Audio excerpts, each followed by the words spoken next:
Salut les amis, comment allez-vous? Aujourd'hui, on se retrouve pour cette petite vidéo assez sympathique pour parler de SCP. Pour ceux qui connaissent pas, les SCP sont des créatures étranges venues soit d'une autre dimension, d'un autre temps ou d'un autre univers tout simplement. Donc ce qu'on va faire aujourd'hui, on va regarder plutôt ensemble une vidéo du docteur Bob. Pour ceux qui connaissent pas, je vais mettre le lien de sa chaîne en bas en description. Il fait vraiment des vidéos super sympas. Sachez que cette chaîne existe en anglais et que j'ai récemment découvert qu'elle existait aussi en français. Et c'est vraiment sympa en fait que voilà d'apprendre des trucs sur les SCP parce qu'il y a un univers énorme autour de ça. Du coup les amis, voilà, du coup let's go, je vais lancer la vidéo et on va regarder la vidéo. Ça va parler du SCP 54054. Pour une première vidéo, j'ai décidé de mettre une vidéo chill. Je suis pas SCP qui fait peur. Voilà, c'est chill. Mais si vous kiffez, je compte faire d'autres vidéos. On va regarder des vidéos assez flippantes, des SCP et tout. On va en parler. Ça va être assez sympa. Sur ce, les amis, je vous souhaite un très très bon visionnage. N'oubliez pas le petit pouce bleu qui fait plaisir et de vous abonner à la chaîne. J'essaie de reconstruire la chaîne, les frérots, parce qu'elle est vraiment chute libre depuis un certain temps. Parce que j'étais inactif. Enfin bref. Sur ce les amis, dites-moi dans les commentaires ce que vous en pensez. Peace et bon visionnage. À qui parles-tu? Le jeune garçon se retourne, tout étonné de constater que son père se tient derrière lui. Le garçon semble nerveux et hésite à répondre. Mais quand son père lui pose à nouveau la question, il lui avoue qu'il parlait à la dame dans la fontaine. Le père du garçon est perplexe. La dame dans la fontaine? Tout à fait. Le garçon explique qu'elle est gentille, tout comme sa maman. Il pense que la femme dans la fontaine est peut-être même sa maman. Le père pousse un soupir. Il prend la main du garçon et l'emmène à l'intérieur de la maison, où le père reçoit un petit groupe d'invités. L'un des invités du père lui demande si tout va bien, et il lui répond que tout va bien. Il s'inquiète simplement pour son fils. L'année a été très difficile après le décès de sa femme. Il lui dit qu'il craint qu'il ne développe des troubles du comportement, en voyant le garçon fixé par la fenêtre, la fontaine de leur jardin. C'est pas que des troubles du comportement voilà, qui va avoir le mec à être exposé à SCP, c'est un truc de ouf, tu vois. Même s'il est pas dangereux et tout. Travail. Le garçon explique que c'est un dessin de lui, de son père et de sa mère qui vit dans la fontaine. L'institutrice ne comprend pas. Sa mère vit dans la fontaine? Tout à fait, lui répond le garçon. La fontaine dans leur jardin était son endroit préféré. Sa mère lui avait dit que c'était un endroit magique et que c'était la raison pour laquelle ils avaient acheté la maison. Après sa mort, il a entendu une voix venant de la fontaine. Elle ne ressemblait pas à celle de sa mère, mais il savait que c'était elle. Elle vit dans la fontaine maintenant. Le père remercie l'enseignant pour son appel et lui promet qu'il va parler à son fils. Il est vraiment désolé que les enfants soient effrayés par ces histoires de femmes dans leur fontaine, et il va veiller à ce que cette histoire finisse pour de bon. Ce soir-là, alors qu'il met le garçon au lit, il lui dit qu'il sait que sa mère lui manque, mais qu'il doit arrêter de raconter toutes ces histoires de femmes dans la fontaine, et que, même si elle lui manque et qu'il aimerait que sa mère revienne, il doit comprendre qu'elle est partie et qu'elle ne reviendra pas. Le père embrasse le garçon sur le front et lui répète une fois de plus qu'il doit arrêter de raconter des histoires sur cette femme avant de le border pour la nuit. Mais aussitôt son père parti, le garçon sort du lit, s'approche de la fenêtre de sa chambre, qui donne sur leur jardin, et regarde en direction de la fontaine. Il contemple les reflets et les ondulations de l'eau. Soudainement, l'eau se fige, jusqu'à ce qu'une main, semblant être faite d'eau, émerge de la surface de la fontaine. Et là, c'est le drame. Le père sort de la salle de bain Je et kiffe jette un cette coup d'œil phrase. sur son fils avant de retourner dans sa chambre. Il sursaute lorsqu'il constate que son fils n'est pas dans son lit. Il court dans la chambre de son fils et tire les couvertures du lit, mais il n'y a personne. Il appelle désespérément son fils et regarde autour de lui, quand il aperçoit quelque chose. Il se précipite vers la fenêtre et voit son fils se diriger vers la fontaine. Mais ce qui retient vraiment son attention, c'est la femme, translucide et brillante, sous le clair de lune, qui fait signe au garçon de s'approcher d'elle.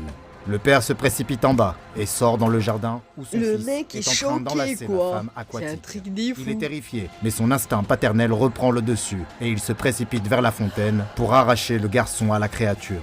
Au moment où il éloigne le garçon de la fontaine, il voit la silhouette solide et aqueuse de la femme se transformer en liquide et disparaître dans la fontaine. Le père fait rentrer le garçon dans la maison. Il ne comprend pas ce qui se passe, mais le père répète que tout va bien, qu'il est en sécurité maintenant. Le lendemain, le père est au téléphone avec le prêtre local. Il sait que cela semble fou, mais la police ne l'a pas cru et il ne sait pas vers qui se tourner. Le prêtre lui dit de ne pas s'inquiéter, qu'il sera bientôt là pour arranger les choses.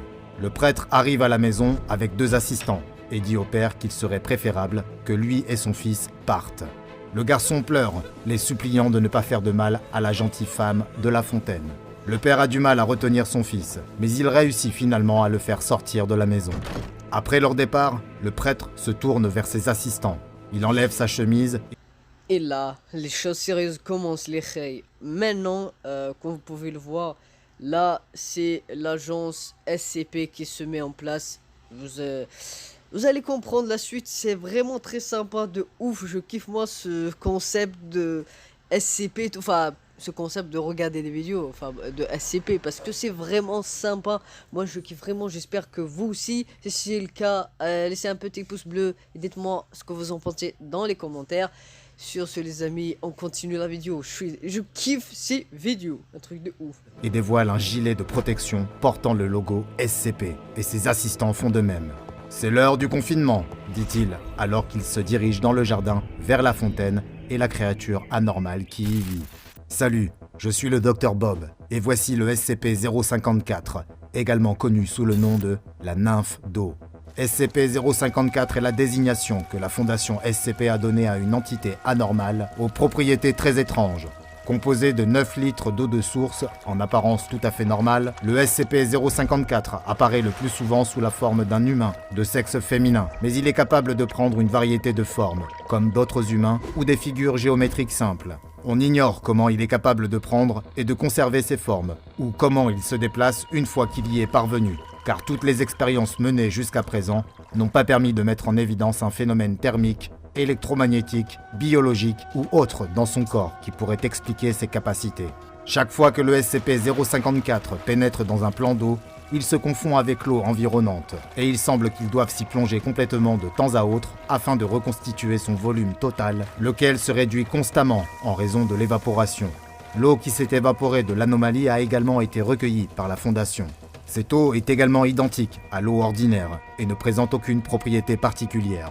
Après sa découverte, le SCP-054 a été déplacé vers le site 08 pour y être confiné afin de poursuivre les recherches sur la créature. Sa cellule de confinement spéciale est étanche et équipée d'un système de contrôle de la température spécifique ainsi que d'une fontaine décorée, remplie d'eau de source fraîche. Chose surprenante, l'entité semble apprécier sa nouvelle demeure et semble ravie de pouvoir communiquer avec les chercheurs, les gardes et le personnel d'entretien de la Fondation. Elle reproduit souvent leur apparence pour s'amuser. Au début, le SCP-054 se retirait dans sa fontaine lorsqu'il n'interagissait pas avec le personnel. Mais au fil du temps, il est devenu de plus en plus à l'aise et a fini par passer presque tout son temps hors de l'eau, même s'il finissait toujours par retourner en sécurité dans la fontaine et disparaître dans l'eau lorsqu'on tentait de lui prélever des échantillons à même le corps. Cependant, grâce à une série de tests effectués par le docteur Seskel, chercheur sur les SCP, la Fondation a pu en apprendre beaucoup sur le SCP-054 et il vous appartient de décider si les méthodes utilisées par les chercheurs pour obtenir ces informations étaient appropriées ou non. Lors d'une expérience baptisée « Expérience de la perte d'eau », le SCP-054 a été privé d'eau. Par conséquent, sa forme a changé et le SCP-054 est devenu plus compact, très probablement dans le but de réduire sa surface autant que possible et de réduire le taux d'évaporation. Pendant les premiers jours qui ont suivi la suppression de l'accès à l'eau, il saluait joyeusement toute personne qui entrait dans sa cellule de confinement, ce qui peut signifier qu'il tentait de séduire le personnel pour que celui-ci lui fournisse de l'eau. Après quelques jours, son alimentation en eau n'étant toujours pas rétablie, il a cessé d'être particulièrement joyeux, réalisant peut-être que sa bonne humeur ne lui permettait pas d'obtenir satisfaction. Lors d'un test de température extrême, les chercheurs ont été autorisés à soumettre le SCP-054 à des températures inférieures à 0 degrés Celsius. L'entité est devenue de plus en plus léthargique à mesure que la température baissait et elle a fini par geler complètement. Des morceaux de glace ont été prélevés pour être étudiés, mais l'analyse n'a révélé aucune anomalie ou différence par rapport à l'eau standard. Le test inverse a été également effectué et la température a été portée à 95 degrés Celsius, soit un peu moins que le point d'ébullition de l'eau à 100 degrés. Le SCP-054 est devenu très agressif lorsque la température s'est approchée de la limite à laquelle l'eau reste liquide et il a tenté de s'échapper du point d'ébullition de l'eau à 100 degrés. Le SCP-054 est devenu très agressif lorsque la température s'est approchée de la limite à laquelle l'eau reste liquide et il a tenté de s'échapper de l'enceinte. Les chercheurs ont remarqué qu'à la suite de ce test, l'entité est devenue de plus en plus réticente à être déplacée de sa cellule de confinement vers la zone de test, redoutant probablement que les chercheurs aient l'intention de lui faire du mal. La mémoire du SCP-054 a également été testée et il s'est avéré qu'il était très doué pour résoudre des énigmes et se repérer dans des labyrinthes. Les chercheurs ont d'abord eu du mal à motiver le SCP-054 à participer, mais le docteur Seskel a découvert que l'anomalie était très réactive au choc électrique. Cependant, les chercheurs ont trop sollicité le SCP-054 lors de ces tests et ont rapidement compris qu'ils devaient lui accorder une période de repos de 48 heures entre les expériences les plus éprouvantes. Le dernier test effectué avait pour but de comprendre comment le SCP-054 parvient à conserver sa forme en examinant comment il réagit à une solution d'acide chlorhydrique. Sans surprise, il a résisté à ce test et la température a été ramenée juste au-dessus du point de congélation afin d'essayer de maîtriser son comportement. Mais cela n'a pas été suffisant. Le SCP-054 résista au docteur Seskel et à son assistant de recherche et les blessa sérieusement, ce qui nécessita l'arrêt du test. En fait, tous les tests sur le SCP-054 ont été interrompus après cet incident, car il semblait avoir développé une profonde méfiance envers les hommes, lesquels constituaient la majorité du personnel ayant effectué les tests. Suite à cette attaque contre le personnel de la Fondation, le SCP-054 a été classé Euclide. Cependant, une fois que les tests ont cessé et que le SCP-054 n'a plus eu à entrer en contact avec le personnel de recherche en charge des expériences, il s'est écoulé plus de 5 ans sans aucun autre incident. Suite à quoi, le SCP-054 a été classé comme sûr et il semble maintenant disposé à participer de nouveau à des expériences. Cependant, tous les tests sont désormais placés sous la responsabilité de l'unité de biologie E7 et le recours à du personnel féminin est recommandé.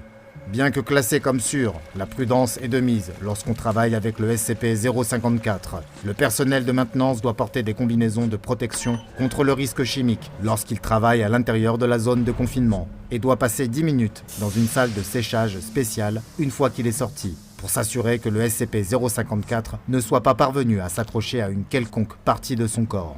Si une brèche se produit dans le confinement, l'ensemble de l'enceinte doit être rincé avec de l'azote liquide afin de geler l'entité. La nymphe d'eau est-elle un exemple des excès de la Fondation SCP en contenant une anomalie sans danger qui semble heureuse et inoffensive jusqu'à ce qu'on lui fasse du mal? Ou est-ce simplement le prix à payer pour approfondir notre connaissance des anomalies et potentiellement arrêter une menace dangereuse pour l'humanité? La réponse à cette question vous appartient. Pour approfondir vos connaissances sur les anomalies que la Fondation SCP garde en confinement et potentiellement trouver la réponse à cette question, je vous recommande de regarder les dossiers SCP-007, Planète Abdominale, et SCP-163, Un vieux naufragé. Et comme toujours, n'oubliez pas de vous abonner et d'activer les notifications afin de ne pas manquer une seule anomalie, puisque nous explorons toujours plus loin les archives classifiées de la Fondation SCP.